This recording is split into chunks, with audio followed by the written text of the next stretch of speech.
Sir বুঝতেই তো পারলাম না আপনি কেন এসেছেন আর কি কাজ ছিল আপনার। দেখুন তেমন কিছু নয়, আমরা একজন খুফিয়া স্পাইকে খুঁজছি। এই স্পাই কি রে স্পাই? দিদি গুপ্তচর। ও সে আমাদের দেশের সিক্রেট ইনফরমেশন বাইরের দেশকে দিয়ে দিচ্ছে। একটা ইনফরমেশন আমাদের হাতে চলে এসেছে, তারই পরিপ্রেক্ষিতে আমরা জিজ্ঞাসাবাদ করছি।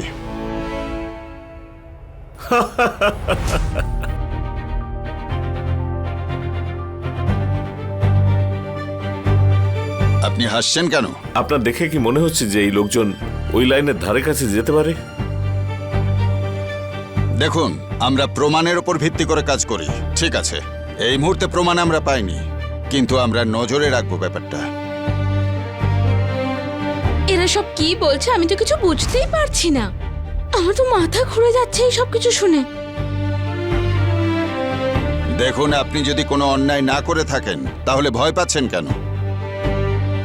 দেখুন, আপনি একজন সাধারণ মানুষ, সবেমাত্র আপনার বিয়ে হয়েছে। আপনি সুখে ঘরকন্যা করুন, আনন্দে থাকুন।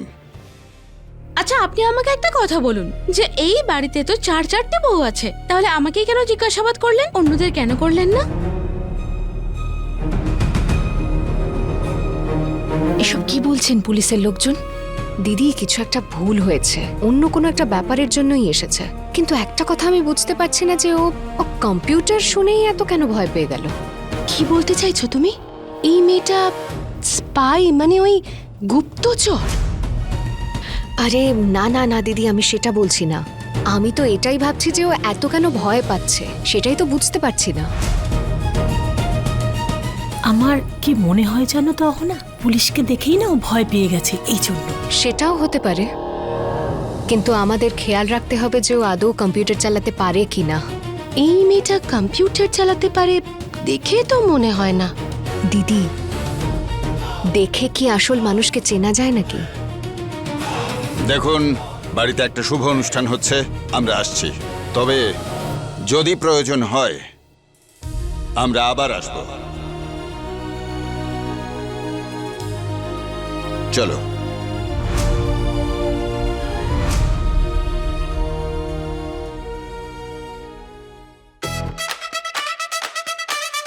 ও মা, শান্তি পেলাম।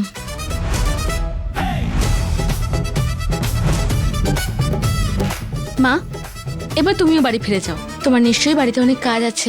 হ্যাঁ, তুই চিন্তা করিস না, আমি খেয়েই বেরিয়ে যাব। তুই তোর খেয়াল রাখিস। বেয়ান, হ্যাঁ আমি খেয়েই বেরিয়ে যাব, একটু চলুন আমার সঙ্গে। হ্যাঁ হ্যাঁ বলছি, আসুন আসুন। আচ্ছা ঠিক আছে, আমি আসছি। পুলিশের সামনে তুমি ঘোমটা দিয়ে নিলে কেন গো?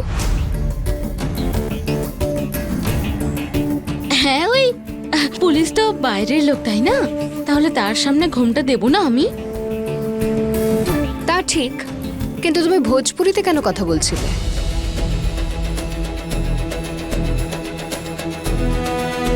আরে হ্যাঁ, এই ভাষা কেন? ওই ছোটবেলা না আমি বিহারে থাকতাম, তো তাই যখনই আমি ভয় পেয়ে যাই তখনই আমি ওই রকম ভাবে কথা বলতে থাকি। আর বাকি আজকে আমি পুলিশকে দেখে ভয় পেয়ে গেছিলাম, শুধু ওই জন্য। একটা ব্যাপার নিয়ে তুমি একটু বেশি ভয় পেয়ে গেছিলে, তাই না? কোন কথাটা নিয়ে? যখন পুলিশ তোমাকে জিজ্ঞেস করলো তুমি কম্পিউটার চালাতে পারো কিনা। ওই আসলে কি বলতো, ওই কম্পিউটারে না আমি খুবই ভয় পাই। ওই আমার মনে হয় যে কম্পিউটার থেকে করোনা ভাইরাস বেরোয়, যবে থেকে এটা আমি শুনেছি খুব ভয় পেয়ে গেছি। আর ওই ভাইরাস না মানুষকে মেরেও অবধি ফেলতে পারে। ব্যাস ওই জন্যই আমি একটু ভয় পেয়ে গেছিলাম। কিন্তু তোমার স্বামীর কাছে তো কম্পিউটার আছে। হ্যাঁ সে তো আমি শুনেছি, আমি তো ওর কম্পিউটার কয়েকদিনের মধ্যেই ফেলে দেবো ভেবেছি। দারুণ ব্যাপার, তুমি দেখছি দুদিনেই সব কবজা করে নিলে।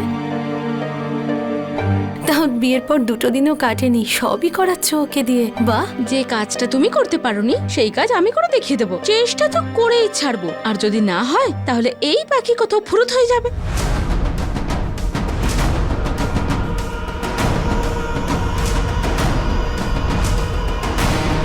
উড়ে যাবে মানে? মানে তুমি কি ভাবছো সারা জীবনের জন্য এখানে থাকতে এসেছি? মানে থাকতে আসনি তুমি এখানে? আরে মেজ দিদি, এদের যা হালচাল দেখছি না, আমি বুঝতেই পারছি। মনে তো হচ্ছে এরা সবাই তোমায় খুব বিরক্ত করেছে। সেটাই যদি ওরা আমার সঙ্গেও করে, আমি কি আর থাকবো নাকি এখানে? সেটাই তো বলছি আমি। যতদূর মনে হয় আমায় বেশি দিন বিরক্ত করার সুযোগ পাবে না এরা। তাহলে এটা কেন বলছো যে পালিয়ে যাবে, মাথা উঁচু করে যাবে? আমি কখন বললাম যে আমি এখান থেকে পালিয়ে যাব? আরে এক্ষুনি তো তুমি বললে যে পাখি উড়ে যাবে, তার মানে তো সেটাই হয়, তাই না? তুমি ছোট ছোট বিষয়গুলো না বড্ড বেশি ধরো। তোমার চোখ আর কান খুব স্পষ্ট দেখছি। প্রথমেই কম্পিউটারে ভয় পেলাম যখন বুঝে গেলে তুমি, আর যখন বললাম পাখি ফুরুত হয়ে যাবে তখন ভাবলে পালিয়ে যাব। আচ্ছা বলো তো, আমি কেন পালাবো? আমি কি কোনো অন্যায় করেছি? এক্স্যাক্টলি, আমারও তো সেটাই প্রশ্ন। আজকে রিসেপশনের দিনে পুলিশ কেন তোমাকে খুঁজতে চলে এলো?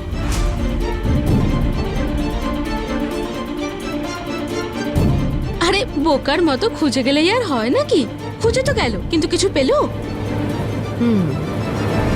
আজকে না হয় পেলো না। আমি বেঁচে থাকতে ওরা কখনো কিছু পাবেও না, সেটা আমি হলপ করে বলে দিতে পারি।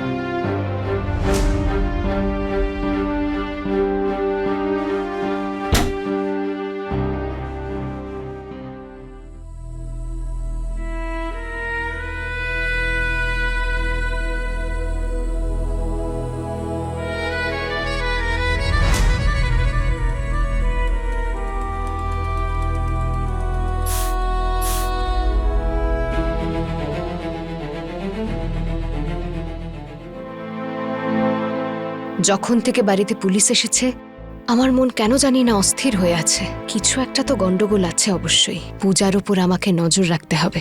অনেক রাত হয়ে গেছে তাই না? সবকিছু শেষ হতে হতে দেরি হয়ে গেল। কিছুক্ষণের মধ্যে সকালও হয়ে যাবে। আমি লাইট অফ করে দিই? তুমি আংটি নিয়ে আসোনি? আংটি? কোন আংটি? আরে বিয়ে হয়েছে আমাদের, আজ বৌভাতের অনুষ্ঠান হয়েছে আর এখন ফুলসজ্জা। আর বিয়ে করে এনেছো আর বউকে কোনো আংটি তুমি দেবে না? ওই আসলে ব্যাপারটা হচ্ছে যে আংটি তো কিনিনি আমি। কিনোনি মানে? তুমি জানো না যে আজ রাতে নিয়ম অনুযায়ী আংটি দিতে হয়? ব্যাপারটা হচ্ছে যে আমাদের এখানে এরকম নিয়ম কানুন কিছু নেই। কিন্তু আমাদের এখানে তো এসব হয়। এই মুহূর্তে তো আমি কিচ্ছু করতে পারবো না। আমি আংটি তো কিনিই নি। কিন্তু হ্যাঁ, যদি তোমাদের ওখানে এরকম নিয়ম কানুন থেকে থাকে তাহলে তুমি আমাকে না হয় আংটি পরিয়ে দাও, তাহলে নিয়ম পালন করা হয়ে যাবে। আরে একজনের আংটি দিলেই তো আর হয়ে যাবে না, এখানে তো দুজনকেই একে অপরকে আংটি পরাতে হয়। আংটি তো এখন আমার কাছে নেই। যদি তোমার কাছে আজকে আংটি না থাকে তাহলে তুমি কাল নিয়ে এসো, কিন্তু যতক্ষণ না তুমি আংটি নিয়ে আসছো ততক্ষণ এই ফুলসজ্জা হবে না।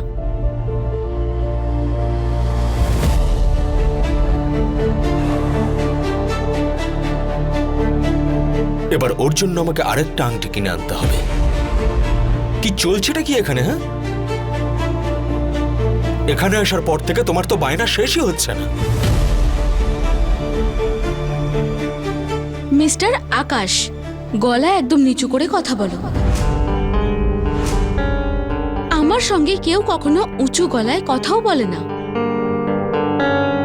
আর কি নিয়ে অহংকার করো তুমি? হ্যাঁ, একে তো অতিথিদের ডেকে বউ ভাতে সবজি আর মাছ খাওয়ানোর প্ল্যান ছিল তোমাদের। এটা কি বউ ভাতে খাওয়ানোর একটা ধরন নাকি? ভালোই হয়েছে যে আমি বাইরে থেকে খাবার আনিয়ে নিয়েছি, না হলে আজকে আমার নাকই কাটা যেত। তার উপরে আমার সঙ্গে চিৎকার করে কথা বলতে এসেছে। নির্লজ্জ তো বটেই, তার উপর কিপটেমিতেও টপে আছো তুমি। একে তুমি এভাবে কেন কথা বলছো আমার সঙ্গে? হ্যাঁ, আজ আমাদের ফুল সজ্জা আর তুমি এভাবে কথা বলছো? মেয়ে নয় পাগল নয় ঝগড়ুটি, কিন্তু ওকে না কিছুতেই বুঝতে পারছি না পরিষ্কারভাবে। ব্যবহারটাও কেমন অদ্ভুত মতো। এমনিতে কারোর ঘরের বাইরে থেকে এভাবে উঁকি মারাটা ঠিক না, যদি জানতে পারে তো খুব খারাপ হবে। তোমার আগেও কিন্তু আমার একজন ওয়াইফ ছিল, আর তার কোনোদিনও এত সাহস হয়নি যে আমার সঙ্গে এভাবে কথা বলবে। সেটাই তো ভুল করেছে ওনারা। তোমার মতো লোকের সঙ্গে তো শুরু থেকেই সেভাবে কথা বলা উচিত ছিল, আর সুযোগ পেলে আচ্ছা করে ধোলাইও করা উচিত। কিভাবে কথা বলছো তুমি? হ্যাঁ, মাথা ঠিক আছে তোমার? আমার মাথা একদম ঠিক আছে। তুমি তো আরেকজন মেয়েকেও বিয়ে তাকে এক্সপ্লয়েট করার জন্যই করেছিলে। না কখনো ওকে তুমি ভালোবেসেছো, না কখনো ওকে সম্মান করেছো, আর না ওকে কখনো ওর অধিকারটুকু দিয়েছো। আর উল্টে আমার উপর এখন রাগ দেখাচ্ছো। তুমি একজন ঠগ, চোর আর মিথ্যাবাদী। সবকিছু দেখার পর শোনার পর তবেই তুমি এই বিয়েতে রাজি হয়েছিলে। তাহলে এখন এইসব নাটক করে কি লাভ? নাটক? নাটক তো আমার সঙ্গে হচ্ছে। ফেঁসে গেছিলাম তোমার মা আর তোমার কথাতে। আমি তো বুঝতেই পারিনি যে তুমি এত খারাপ মানুষ বেরোবে। ঠিক আছে, ছাড়ো, আমারই ভাগ্য খারাপ। এবারে বলো তুমি যে কি চাই তোমার? কি চাই মানেটা কি? আরে আমি তোমাকে চাই, আবার কি চাইবো? হ্যাঁ, এটা হয়ে গেছে। এসব ঝগড়া আবার অন্য কোনো দিন করবো, আপাতত বাদ দি। আর শোনো, তোমার আমাকে কোনো আংটি দিতে হবে না, ঠিক আছে? আর তাছাড়াও কিছুক্ষণই সকাল হয়ে যাবে। এরকম স্পেশাল রাত আর কোনোদিনও তো আসবে না, তাই না? আচ্ছা, আমরা কিছুক্ষণ পাশাপাশি বসি না, কথা বলি? হ্যাঁ, শোনোই। আরে শুনবো পরে আমি। হ্যাঁ, না, কি হলো? ওই আমি না ব্রত করেছি। কি বলছোটা কি? বিয়ের 6 মাস অবধি না তুমি কিন্তু আমায় ছুতে পারবে না। কি? এসব কি বলছো তুমি? এক মিনিট, মজা করছো তুমি আমার সঙ্গে তো? না, এই ব্রত তো আমি তোমার জন্যই রেখেছিলাম, তোমার সুখ আর শান্তির জন্য। আমাদের ওখানে একজন জ্যোতিষী মহারাজ আছেন, উনি যা বলেন সেটাই সত্যি হয়ে যায়। প্রতিটা শুভ কাজের আগে লোকজন ওনার কাছে গিয়ে সলা পরামর্শ নেয়। ব্যাস স্যার, বিয়ের আগে আমিও ওনার কাছে গেছিলাম জিজ্ঞেস করার জন্য যে আমাদের সম্পর্ক কেমন হবে, ঘর পরিবার কেমন ভাবে চলবে। কিন্তু জ্যোতিষী মহারাজ এমন ভবিষ্যৎবাণী করলো যে আমার পায়ের তলা থেকে তো মাটিই সরে গেছিল। এমন কি ভবিষ্যৎবাণী করেছিলেন উনি? ওই জ্যোতিষী মহারাজ বলেছে বিয়ের 6 মাসের মধ্যে যদি আমি একবারও আমার স্বামীকে ছুঁয়ে দেখি, তাহলে 6 মাসের মধ্যেই তোমার প্রাণ হারাবে। কি? হ্যাঁ, সেই জন্যই তো আমি এত বেশি ভয় পেয়ে গেছি। কিন্তু এটা এটা কি কিরকম হলো ব্যাপারটা, যে তুমি যদি আমাকে ছোঁও তাহলে আমার প্রাণ চলে যেতে পারে? হ্যাঁ, ওই উনি বলেছেন যে আমার ওপর নাকি রাহুর খুব দোষ আছে। আমি যদি আমার স্বামীকে ছুঁয়ে দেখি, আমার স্বামী এই পৃথিবী থেকে অন্য পৃথিবীতে চলে যাবে। তুমি যদি এখন তোমার প্রাণের পরোয়া না করো সেই বিষয়টা আলাদা, কিন্তু আমি তো আর এই বয়সে বিধবার কাপড় পরে ঘুরে বেড়াতে পারবো না। আমি মহারাজের বলা কথা ফেলতে পারবো না। যদি তুমি আমাকে এখন ছুঁয়ে দেখো তাহলে তো তুমি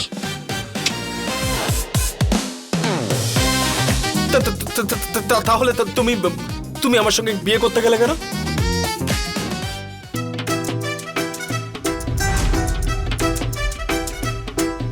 অহনা,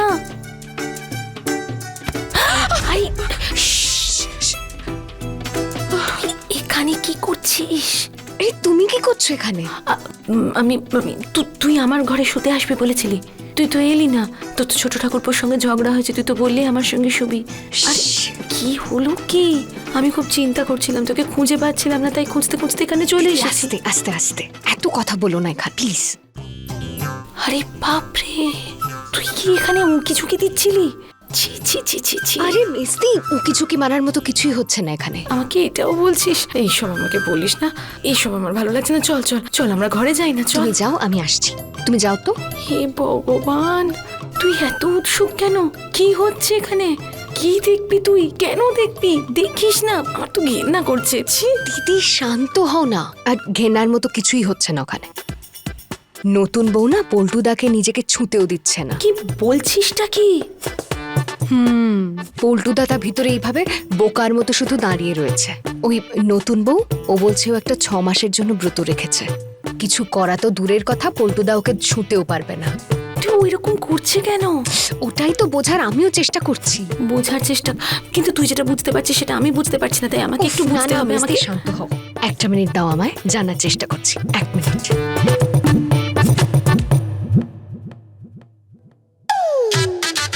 না না না না না না না না আমি কিন্তু এসব কিচ্ছু বিশ্বাস করি না। এখন না মানবে তো ঠিক আছে, কিন্তু এই মানা না মানার চক্করে তুমি বেঁচে কিন্তু থাকবে না। আর তোমার ওই অসহায় বুড়ো মা, তার কি হবে বলো? তার মানে আমাকে 6 মাস পর্যন্ত আমাকে এভাবেই থাকতে হবে? হ্যাঁ, মহারাজ তো সেই ভবিষ্যৎবাণী করেছে। আর শুধু এইটুকুই নয়, উনি তো আরো কিছু নিয়মও বলেছেন। উনি তো এটাও বলেছেন কোনো বিপজ্জনক কিছু হলে তাহলে সেই দুর্ঘটনাও আগে তোমার সাথেই ঘটবে। আরে রে রে, কি সব কথা বলছো তুমি? ঘটনা দুর্ঘটনা কি বলে যাচ্ছ তখন থেকে? আরে না না, ঠিক আছে। আরে জ্যোতিষী মহারাজ বলেছেন যে তোমার সময়টা এখন ভালো যাচ্ছে না, আর কোনো বড় বিপদ আসতে চলেছে তোমাদের বাড়িতে। সেই জন্য তোমায় কিন্তু 6 মাস ধরে সন্ন্যাসীদের মতোই থাকতে হবে। শুদ্ধ শুচি হয়ে ভোজন করতে হবে তোমাকে। মেয়েদের সঙ্গে থাকা তো একেবারেই চলবে না তোমার। আর তোমার রাগ তো একেবারেই ত্যাগ করতে হবে। একদম শান্ত থাকতে হবে তোমাকে। যদি এরকমটা না করো তাহলে তোমার প্রাণ সংকট আছে। ও, উনি তো এটাও বলেছে যে তোমার রাস্তাঘাটে চলাফেরাও সাবধানে করতে হবে। যে কোনো রকমের অ্যাক্সিডেন্ট হতে পারে তোমার সঙ্গে। তুমি আমাকে আগে কেন এসব বলনি? হ্যাঁ, আরে কি বলছো কি তুমি? যদি এইসব কথা তোমায় বিয়ের আগে আমি বলে দিতাম তাহলে তুমি ভয় পেয়ে যেতে না। সেই জন্যই তো এত সব কথা তোমায় বলিনি আমি। আমি ভয় পেয়ে যেতাম সেজন্য তুমি আমাকে বলোইনি? বলে কি বা হতো বলো? তুমি আরো বেশি ভয় পেয়ে যেতে। তাহলে এখন কেন বলছো? এখন না বলে তো আর কোনো উপায়ও দেখছি না। যদি এখন তুমি আমায় ছুঁয়ে দিতে তাহলে কাল সকালের মধ্যে তোমার হার্ট অ্যাটাকও হয়ে যেতে পারতো। সব কি কথা বলছো তুমি? অ্যাটাক, দুর্ঘটনা, ঘটনা কি করছো? কি সব বলে যাচ্ছ? এত শুভ একটা দিনে যা ইচ্ছে তাই বলে যাচ্ছ। তুমি অশুভ বলছো, কিন্তু যখন থেকে আমি এইসব কথা শুনেছি না, আমার মন খুবই বিচলিত হয়ে যাচ্ছে। আমার তো মনে হয় যেন আজ এই মুহূর্তে আমার স্বামী আমায় ছেড়ে এই পৃথিবী থেকে চলে যাবে। না, আমি সেটা হতে দিতে পারবো না। যদি তুমি না থাকো এই পৃথিবীতে তাহলে আমি তো বিধবা হয়ে যাব। আমার সাদা শাড়ি পরে সারা জীবন কাটাতে হবে। না না, সেরকম হতে পারে না। আমি তোমায় একদম আমায় ছুতে দেবো না। না, কি বলে যাচ্ছ তখন থেকে? একই কথা বলছো। তুমি এতবার বলছো যে আমার মনে হচ্ছে আজই আমি মরে যাব। তাছাড়া এক না একদিন তো সবাইকেই মরতে হবে, তাই ভবিষ্যৎবাণী শুনে। আরে ভবিষ্যৎবাণী তো ভালো, তাই না? যদি তুমি তোমার মৃত্যুর ব্যাপারে জেনে যাও তাহলে সেটা আটকানোর ব্যবস্থাও তো তুমি করতে পারবে, তাই না? তোমায় সন্ন্যাসীদের মতো জীবনযাপন করতে হবে, আর ব্যাস আমাকে ছোঁয়া থেকে নিজেকে একটু আটকে রাখতে হবে। এই দুটো কাজই তো করতে হবে তোমাকে। যদি তুমি এই দুটো জিনিস করতে পারো তাহলে তারপরেই তোমার জীবন খুব সুন্দর হয়ে যাবে। তাহলে তুমি কোথায় শোবে? আমি এখানেই বিছানায় মাঝখানে বালিশ দিয়ে ঘুমিয়ে পড়বো। আর তাতে যদি তোমার জায়গার অসুবিধা হয় তাহলে আমি নিচে বিছানা করে শুয়ে পড়বো। কিন্তু তারপরেও যদি তুমি আমায় বিরক্ত করো না তাহলে আমি এই ঘর থেকে বাইরে বেরিয়ে যাব। কিন্তু তোমার প্রাণের থেকে বেশি গুরুত্বপূর্ণ আমার কাছে আর কিচ্ছু নেই। তোমার প্রাণ আমার কাছে সবচেয়ে বেশি মূল্যবান, আর কিচ্ছু না। আমি কি তোমায় বিয়ে করে তোমার স্ত্রী হয়ে এমন কোনো কাজ করতে পারি যেটা তোমার প্রাণের জন্য সংকটজনক?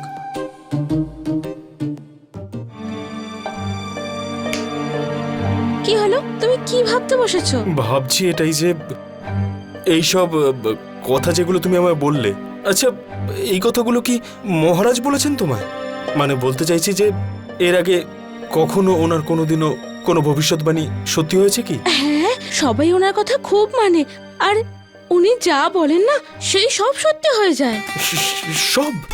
হ্যাঁ, একদম। সেই জন্যই তো আমরা সবাই ওনার উপর এত ভরসা রাখি, আর আমার মাও ওনাকে অনেকদিন ধরে বিশ্বাস করেন।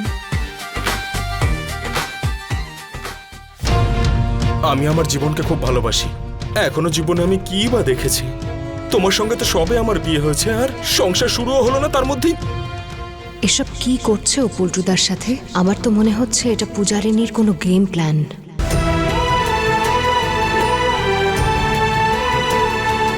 যখন মা আমার জন্য সম্বন্ধ খুঁজেছে তখন আমার জন্য কত ছেলে দেখেছে, কিন্তু আমার তো কাউকে পছন্দই হয়নি। তারপরেই মা মহারাজের কাছে গেল। মহারাজ তখন বলল যে এই মাসেই আমি একজন ছেলে খুঁজে পাবো। আর দেখো 26 দিনে হয়নি আমাদের দুজনের বিয়ে হয়ে গেল। দেখলে তো উনি সব সত্যি বলেন। এইবারে তুমিই বলো আমি কি করে ওনার ভবিষ্যৎবাণীতে বিশ্বাস না করে থাকি? যদি আমার কথা তোমার বিশ্বাস না হয় তুমি একটা কাজ করো, তুমি আমাকে ছুঁয়েই দেখো, তুমি সকালের মধ্যেই সবকিছু জেনে যাবে।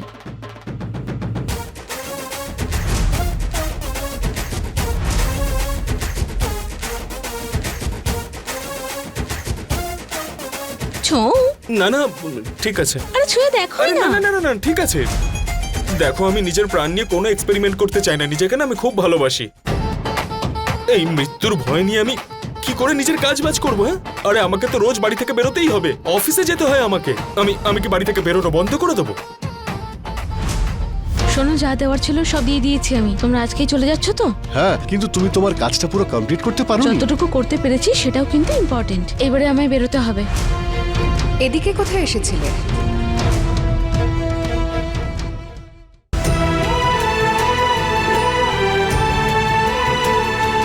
আরে মৃত্যুতে তুমি ভয় পাচ্ছ কেন? তোমায় তো শুধু সতর্ক থাকতে হবে, শুধু শুদ্ধ হয়ে ভোজন করতে হবে তোমায়, আর শুধু আমায় ছোঁয়া থেকে বিরত থাকতে হবে। যদি তুমি এই দুটো জিনিস করতে পারো তাহলে সবকিছুই ঠিক হয়ে যাবে। আর এই বেশি কিন্তু মাছ টাছ খেতে পারবে না তুমি। হ্যাঁ হ্যাঁ, আরে আমি তো মাছ ছাড়া ভাতও মেখে খেতে পারি না। আরে মাছ কি আর সন্ন্যাসীরা খায় নাকি? কিরকম কথা বলছো তুমি? তুমি কি এটুকুও জানো না যে সন্ন্যাসীরা মাছ টাছ খায় না? বড়ই অদ্ভুত একজন মানুষ তুমি। না না, তো আমি বুঝে গেছি। আমি আমার জীবনকে খুব ভালোবাসি। আরে এখনো পর্যন্ত নিজের জীবনে কি বা দেখেছি? তোমার সাথে তো সবে আমার বিয়ে হয়েছে আর সংসার শুরুও হয়নি তার মধ্যে। এসব কি করছে ও পল্টুদার সাথে? আমার তো মনে হচ্ছে এটা পূজারিনীর কোনো গেম প্ল্যান। আমায় অবশ্যই এটা জানতে হবে।